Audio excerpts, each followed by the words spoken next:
welcome back to my channel. In today's video, I'm going to show you my spring tablescape, which is just a fancy way of saying how I'm going to set my table in the springtime.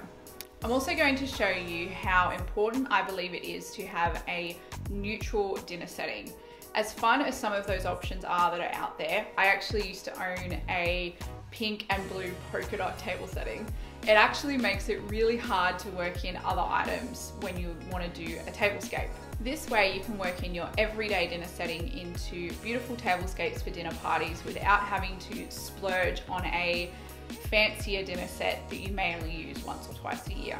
So before we get started, if you're new here, I would love if you could subscribe. It really helps my channel out, and it will also have my weekly videos pop up in your YouTube subscription feed. All right, let's get into it.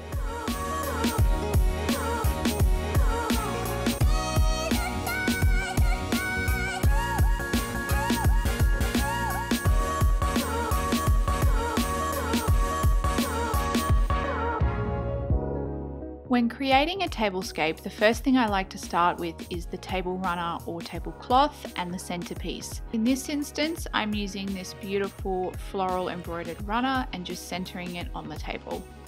I'm then adding this centerpiece that I picked up off Etsy. The designer is actually a friend of mine, and I will link her store down below. I think it looks really fresh and lovely with the white mason jars and tulips added for spring. And this centerpiece really sets the tone for the color scheme of my tablescape. Next, let's move on to the place settings, and we start off with this lovely scalloped charger plate. And next is the dinner plate. This is just a neutral setting. Like I mentioned earlier, I think it's very important, and it sets a great base for the rest of the tablescape. Next up is the napkin. I love this green plaid pattern, and I'm just slightly making one end longer than the other, scrunching it up in the middle, and then adding my napkin ring, which is a really pretty pink peony.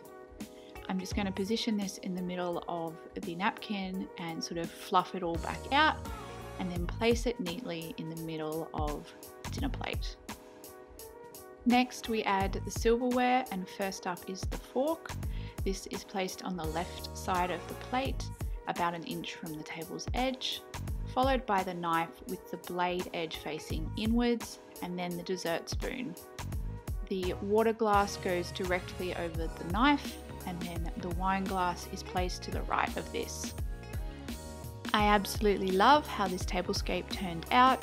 It is so fresh and lovely and casual due to the lack of salad plates, which would make it great for a springtime lunch. This is a really simple one to recreate and is sure to impress your friends and family. Now let's clear the decks, and I want to show you how easy it is to create a slightly more formal Easter setting.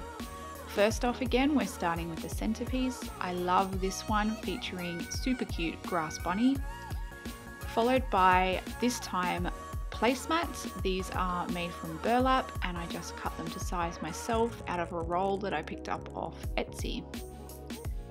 And we are using the same charger plate again, followed by the dinner plate. This is actually the exact same one I showed you in the last table setting, just in black.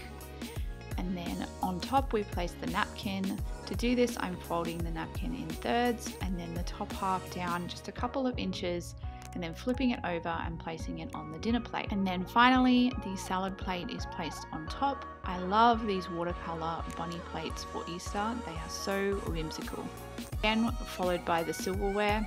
The fork and knife are placed in the same location, but this time I'm adding the dessert spoon and dessert fork above the place setting.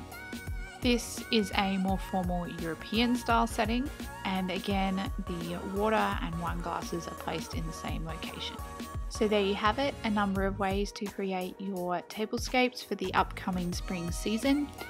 Remember to have fun and enjoy playing around with your place settings, silverware and centerpieces.